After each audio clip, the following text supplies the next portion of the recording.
जय हिंद दोस्तों, मैं दीपेंद्र आपका स्वागत करता हूं हमारे YouTube channel Balaji competition group पर, जिसमें हम बात करेंगे आज ही पॉलिटिक्स के एक महत्वपूर्ण टॉपिक राज्य के नीति से तत्व। ये अपने आप में बहुत ही महत्वपूर्ण है क्योंकि इससे लगातार सवाल पूछे जाते रहे। ये इस बात का संकेत है कि एग्जामिनर के दृष्टिकोण में ये टॉपिक महत्वपूर्ण रहा है। ठीक है, तो बात करते हैं अपने नीति निषेध तत्वों पर। नीति निषेध तत्वों का भारतीय संविधान के भाग 4 में उल्लिखित किए गए हैं और भारतीय संविधान का भाग 4 आयरलैंड के संविधान से प्रेरित है। कहां से प्रेरित है? आयरलैंड के संविधान से प्रेरित है। या आप ऐसे कह सकते हो कि राज्य के नीति से तत्वों का जो समावेशन किया गया है भारतीय संविधान में, वो आयरलैंड के संविधान से प्रेरित होकर के किया गया है। और आयरलैंड के संविधान में जो आए हैं नीति निषेध तत्व, वो आए हैं स्पेन के संविधान से।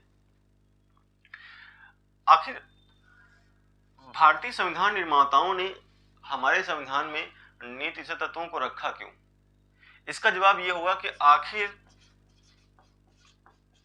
कल्याणकारी अवधारणा को स्थापित करने के लिए भारतीय संविधान में नीति निषेध तत्वों को रखा गया है। और अनुच्छेद 36 में यह कहा गया है कि नीति निषेध तत्व, नीति निर्देशक तत्व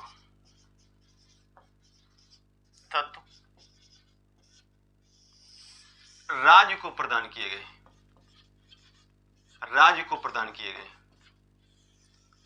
और अर्थात ये एक सकारात्मक है। सकारात्मक में बता क्यों रहा हूं? सकारात्मक इसलिए बता रहा हूं क्योंकि पूछता है कि मूल अधिकार सकारात्मक है कि नकारात्मक है, और तो वो नकारात्मक है और ये सकारात्मक है। ठीक है, और ये राज्य को प्रदान किए गए, नागरिकों को नहीं। और राज्य में ये कहा गया है कि राज्य की परिभाषा भी इसी अनुच्छेद में दी गई है। राज्य की परिभाषा भी इसी अनुच्छेद में दी गई है। यहां पर बस इतना कहा गया है कि राज्य की परिभाषा वो होगी जो मूल अधिकार बताते समय अनुच्छेद 12 में प्रदान की गई थी या 12 में बताई गई है, वही जो है इसके लिए भी राज्य की परिभाषा यही बैठेगी। अब आते हैं कि अनुच्छेद 37 में क्या कहा गया है। अनुच्छेद 37 में कहा गया है कि राज्य जब भी कानून का निर्माण करेगा,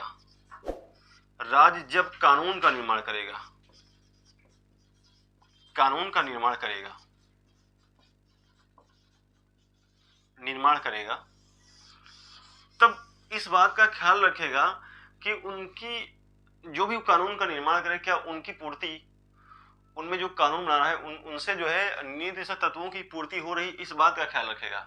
हालांकि ये न्यायालय द्वारा लागू करवाने के लिए बाध्यकारी नहीं है। हाँ, न्यायालय द्वारा परिवर्तनीय नहीं है, लेकिन फिर भी कर्तव्य होगा इनका कि जब राज्य कानून बनाने का काम करेगा तो उनमें जो है मेन आधार होगा वो ये रखे जाएंगे, नीति निषेध तत्व। ठीक। अनुच्छेद 38 में कहा गया है कि राज्य लोक कल्याण की अभिवृद्धि करेगा। लोक कल्याण की अभिवृद्धि किनके द्वारा? नीति निर्देशक तत्वों द्वारा करेगा। किनके द्वारा करेगा? नीति निषेध तत्वों द्वारा करेगा। इसमें यह कहा गया है कि राज्य को जो नीति निषेध तत्व प्रदान किए गए हैं उनका यह महत्वपूर्ण काम होगा कि उनसे राज्य के लोक कल्याण की अभिवृद्धि करेगा। ठीक। अनुच्छेद 39 देख लेते हैं।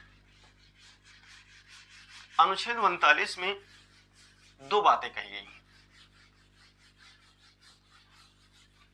पहला है अनुच्छेद 39,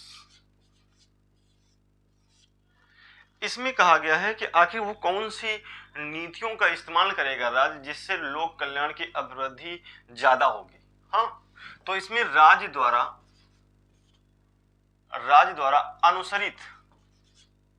अनुसरित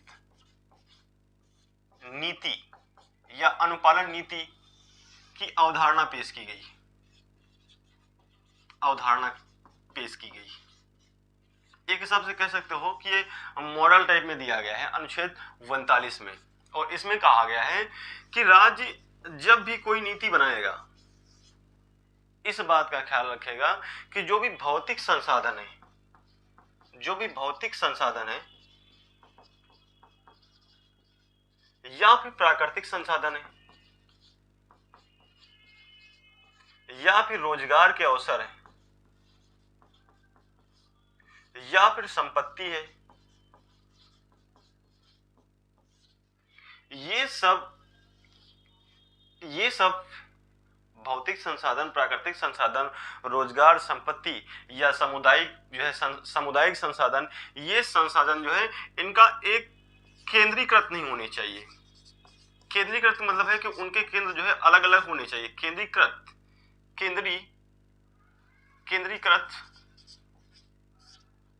होने चाहिए, केंद्रीकृत नहीं होने चाहिए, नहीं होने चाहिए। अर्थात केंद्र जो है अलग अलग हो, आखिर इनका बिखराव हो। ऐसा ना हो कि जैसे सपोज ये राज्य में ये कोई जिला है, लखनऊ मान लिया जाए, लखनऊ है, ये अपना लखनऊ है। अब सरकार का ये कर्तव्य होगा कि पूरे रोजगार के अवसर यहीं पर ना लगा दिए जाए, पूरी राज्य की संपत्ति का इस्तेमाल यहीं पर ना किया जाए, या यहीं के लोग ही जो है पूरे जो उत्तर प्रदेश की भूमि पर, सामुदायिक भूमि पर अधिकार न कर लें। इस बात का ये खास तौर पर ध्यान रखा जाएगा कि राज्य लोक कल्याण की अभिवृद्धि इस हिसाब से करेगा कि राज्य में डिसेंट्रलाइजेशन हो। ठीक है, इन सब चीजों का, इस बात की जो है अपेक्षा की गई है राज्य से। ठीक, अगला जो अनुच्छेद 39 का में कहा गया है, 39 का में यह कहा गया है कि राज्य प्रत्येक स्त्री या पुरुष को, प्रत्येक स्त्री या पुरुष को जो भी राज्य में, उनको जो है निःशुल्क विधिक सहायता पहुंचाई जाए। निःशुल्क विधिक सहायता, निःशुल्क विधिक सहायता, ये इसका काम है। और साथ में राज्य का एक और काम ये है कि राज्य में जो रोजगार के अवसर हैं उनमें सबको समानता से जो है उनको वितरित किया जाए। रोजगार के समान अवसर सबको प्राप्त हो, समान अवसर सभी नागरिकों को प्राप्त हो, सभी नागरिकों को प्राप्त हो, ऐसी नीतियां बनाई जाए, सभी नागरिकों को प्राप्त हो, ये बात कही गई। तो दो बातें हैं, राज्य प्रत्येक स्त्री पुरुष के लिए निःशुल्क विधिक सहायता की व्यवस्था करने की कोशिश करेगा, हाँ, और साथ में रोजगार के समान अवसर सभी नागरिकों को प्राप्त होने चाहिए, इस बात की भी जो कोशिश लगातार करेगा। अनुच्छेद 40 का क्या कहता है? अनुच्छेद 40 ये कहता है कि प्रत्येक राज्य ग्राम पंचायतों का गठन करेगा, ग्राम पंचायतों का गठन करेगा। ये मोस्ट इंपोर्टेंट अनुच्छेद रहेगा। ये बहुत बार पूछ लेता है कि किस अनुच्छेद में ग्राम पंचायतों का गठन की बात की गई, तो ग्राम पंचायत के गठन की बात अनुच्छेद 40 में की गई। ठीक है, आगे देख लेते हैं हम लोग। अनुच्छेद 41 में क्या कहा गया है? अनुच्छेद 41 में ये कहा गया है कि राज्य से अपेक्षा की गई, या ऐसा कहते हो कि जो है नागरिक, राज्य के जो नागरिक होंगे वो राज्य से इस बात की अपेक्षा करेंगे कि शिक्षा, काम, इसके अलावा लोक सहायता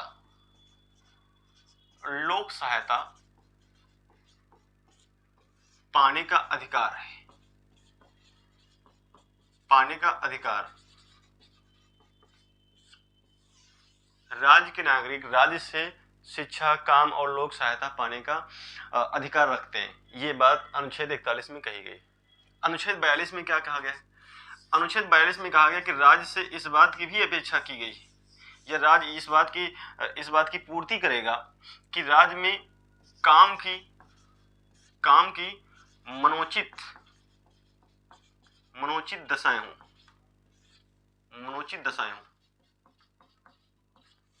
साथ ही प्रसूति सहायता पाने का अधिकार भी होगा। प्रसूति सहायता पाने का अधिकार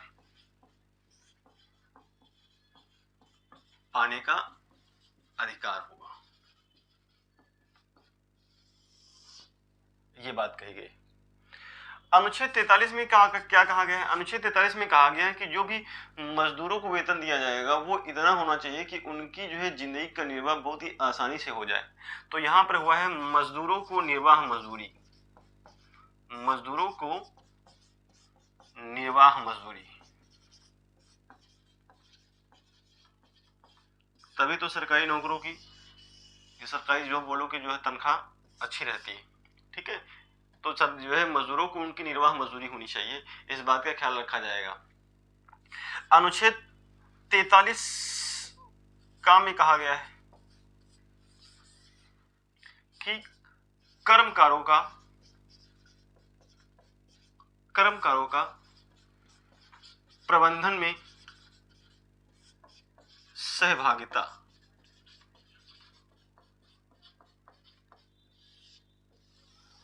ये मजदूरों का प्रबंधन में सहभागिता, ठीक है, जो भी कंपनी होंगी, जो भी इंस्टीट्यूट होंगे जिसमें जो है लोग काम कर रहे होंगे, उनमें जो है उनका जो प्रबंध देखने का काम होगा वही के मजदूर करेंगे, उनमें सहायता वो करेंगे, इस बात का ध्यान रखा गया। अनुच्छेद ख में कहा गया है 43 ख में, इसमें ये कहा गया, आप इनको जो है एबी भी बोल सकते हो, कोई दिक्कत नहीं है।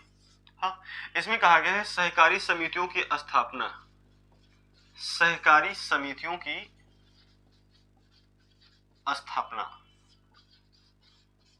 स्थापना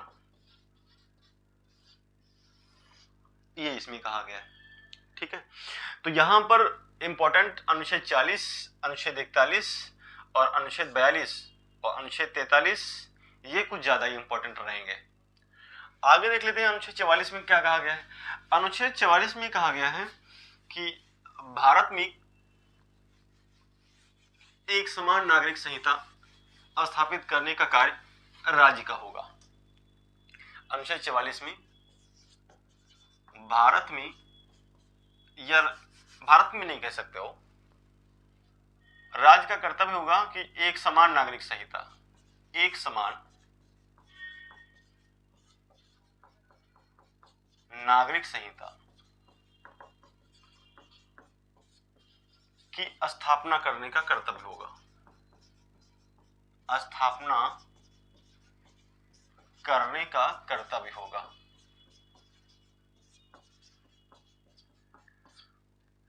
अब नागरिक संहिता है क्या है, एक समान नागरिक संहिता, फिर थोड़ा सा इसके विषय में जान लेते हैं हम लोग। समान नागरिक संहिता का मतलब क्या होता है? समान नागरिक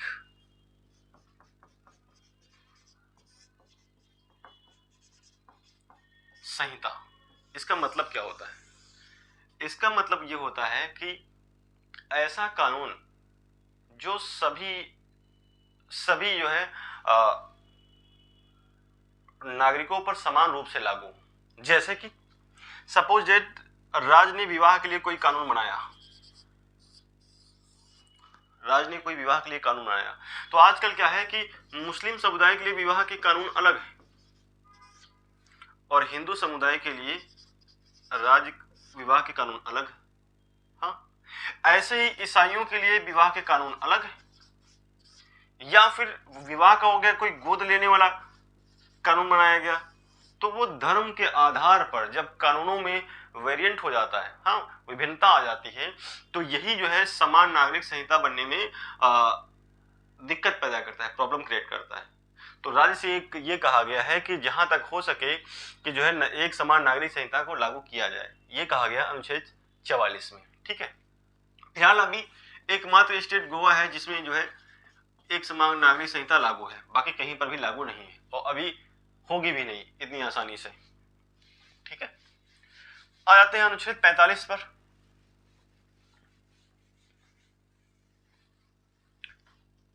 अनुच्छेद 45 में क्या कहा गया है जरा देखिएगा। अनुच्छेद 45 बहुत बार पूछा जाता है, खासतौर पर टेट और सीटेट जैसे एग्जामों में। यहां पर यह कहा गया है कि जो है बाल्य पूर्व देखभाल का अधिकार होगा बच्चों का, देखभाल का अधिकार। इसके अलावा दूसरी बात और बोली गई है, इसमें कहा गया है कि प्राथमिक शिक्षा की व्यवस्था, प्राथमिक अनिवार्य शिक्षा की व्यवस्था, अनिवार्य शिक्षा की व्यवस्था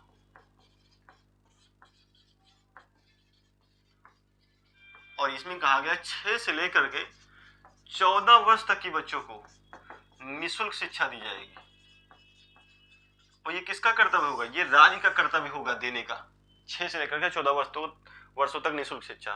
और साथ ही में तीसरी और बात है कि जो बालकों के जो माता पिता होंगे, जो संरक्षक होंगे, वो कोशिश करेंगे कि उनको शिक्षा हासिल करने में मदद करें, ये उनका भी जो है अधिकार बनता है।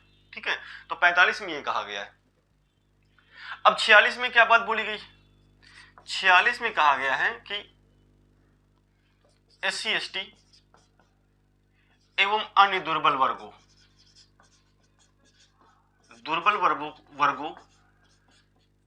वर्गों के जो आर्थिक हितों को बढ़ावा दिया जाएगा।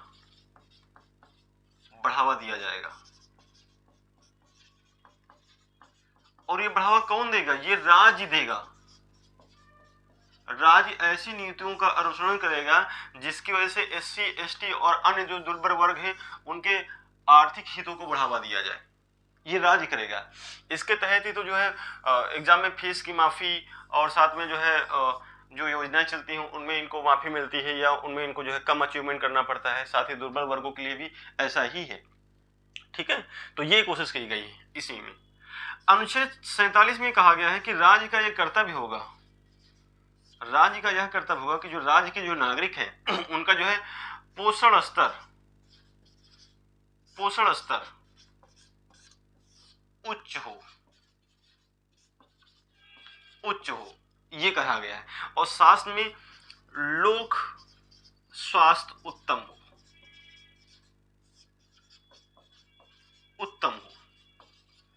ऐसी नीतियों का राज्य अनुसरण करेगा जिसकी वजह से राज्य के सभी जो नागरिक हैं उनका पोषण स्तर उच्च हो, साथ ही लोक कल्याण या लोक स्वास्थ्य की जो है जो दशा है वो उत्तम होनी चाहिए।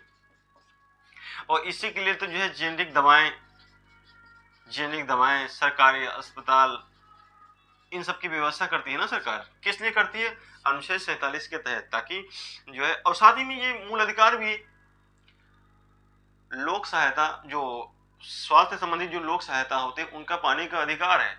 और ये भी है कि जो है ऐसी व्यवस्थाएं राज्य करेगा जिसकी वजह से उनके स्वास्थ्य में कोई हानिकारक परिवर्तन ना हो, ये मूल अधिकार भी है। और साथ ही में अनुच्छेद 47 में इस बात को नीति तत्वों में भी रखा गया है।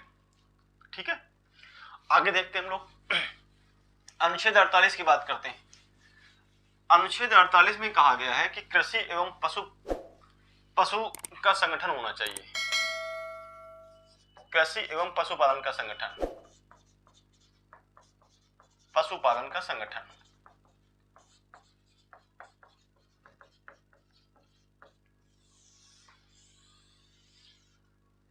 राज्य कृषि एवं पशुपालन का संगठन बनाने में योगदान करेगा। क्यों करेगा? जिसमें देश आजाद हुआ उस समय अधिकांश भारत की जनसंख्या कृषि पर निर्भर थी। और कृषियों में एक बात खासियत रहती है कि उनमें जो है कृषि के साथ साथ पशुपालन जरूर होता है। कृषि और पशुपालन को बढ़ा दिया जाए तो भारत की लगभग जो है 60% जनता का जीवन स्तर बढ़ाया जा सकता है। तो संविधान निर्माताओं ने वर्तमान सिचुएशन को देखते हुए इस अनुच्छेद को शामिल किया होगा। अच्छा, उस समय इनको अनिवार्य इसलिए नहीं कर सकते थे कि शायद इतनी ज्यादा भारत का बजट नहीं था जिसकी वजह से इनकी पूर्ति बाध्यकारी रूप में की जा सकती थी। जैसे जैसे सरकारों का बजट बढ़ा वैसे वैसे इनकी पूर्ति की जा रही है किस्त बाई किस्त। ठीक है, शायद अगर जो बाध्यकारी कर देते तो उस समय इनका लागू करना बहुत ही मुश्किल होता, क्योंकि उस समय जो है उन खास जो प्राथमिकताएं हैं उनमें भुखमरी, खासतौर पर गरीबी, इनसे निपटना जरूरी था। तो आगे देख लें हम लोग अनुच्छेद 48 को। इसमें यह कहा गया है कि पर्यावरण का संरक्षण करना, साथ ही वन एवं वन्य जीवों की रक्षा करना, ये दोनों कर्तव्य राज्य के होंगे। ये राज्य के कर्तव्य होंगे।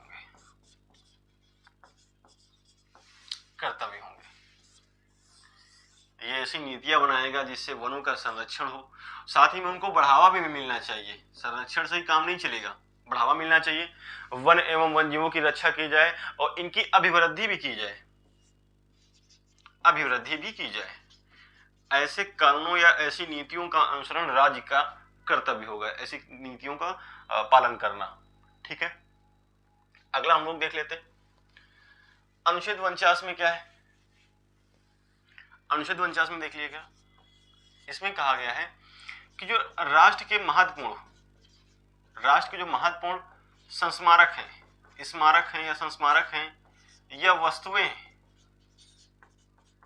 या कोई ऐतिहासिक महत्व की इमारतें हैं या फिर कोई सैनिक दृष्टिकोण से महत्वपूर्ण है, सैनिक सामरिक दृष्टिकोण से आप बोल सकते हो, सामरिक दृष्टिकोण से सामरिक महत्व की जो भी चीजें हों, जगह वस्तु या कुछ भी ऐसा, उनका संरक्षण करना राज्य का कर्तव्य होगा। संरक्षण एवं मरम्मत करना उनका राज्य का कर्तव्य होगा। मरम्मत करना, ये अनुच्छेद 49 में कहा गया है। अनुच्छेद 50 में कहा गया है कि न्यायपालिका एवं कार्यपालिका का अलगाव होना चाहिए, का पृथक्करण होना चाहिए, अर्थात अलगाव होना चाहिए। अब काम करने वाला और न्याय करने वाले दोनों एक हो जाएंगे तो फिर मामला तो बहुत भ्रष्टाचारी माहौल का हो जाएगा।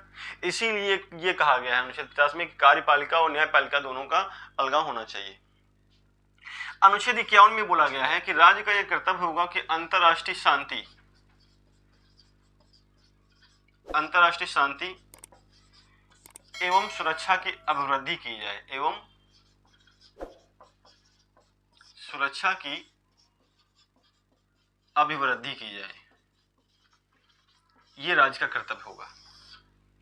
इसी के तहत तो हमारे जो नेता हैं वो अंतर्राष्ट्रीय मामलों में दखल दे सकते हैं। जैसे जैसे भारत मजबूत होगा वैसे वैसे अनुच्छेद 51 में जो दिया गया है उसकी उपयोगिता और बढ़ती जाएगी। ऐसे हम लोग किसी जो है दो राज्यों के बीच में मध्यस्थता कर सकते हैं। क्यों कर सकते हैं? क्योंकि शांति स्थापित करने के लिए जरूरी है, तो फिर आप कर सकते हो। सुरक्षा भी कर सकते हैं हम लोग। ठीक है, सुरक्षा वाला जो मामला होगा, जैसे जैसे भारत मजबूत होगा वैसे वैसे हम लोग उपयोग करते जाएंगे। अभी तो हम लोग शांति स्थापित करने के विषय में सोचते हैं। जैसे अमेरिका दुनिया में भी सुरक्षा और शांति दोनों स्थापित कर रहा है ना अपने शक्ति के बल पर, वैसे भारत जब मजबूत होगा तो भारत भी अनुच्छेद 51 का ज्यादा प्रयोग करेगा और इस अनुच्छेद के तहत ही हमारी विदेशी नीति का प्रभाव, विदेशी नीति का जो महत्वपूर्ण उद्देश्य होगा कि दुनिया में शांति और सुरक्षा कायम रखी जाए। ठीक है, तो ये है अपने नीति निषेध तत्व। नीति निषेध तत्वों में ये आप बात याद रखनी है कि ये न्यायालय द्वारा लागू नहीं होते हैं, ये राज्य की क्षमता पर निर्भर करते हैं कि वो आपको कब प्रोवाइड कराएंगे। ठीक है, तो उम्मीद है आपको ये चैप्टर पसंद आया होगा। अगर आपको ये चैप्टर पसंद आया होगा तो हमारे चैनल को सब्सक्राइब करें और वीडियो को लाइक करें। ऐसे ही जो है हम वीडियो लाते रहेंगे और आप लोग अपने दोस्तों में इस वीडियो को शेयर करें। जय हिंद, जय भारत।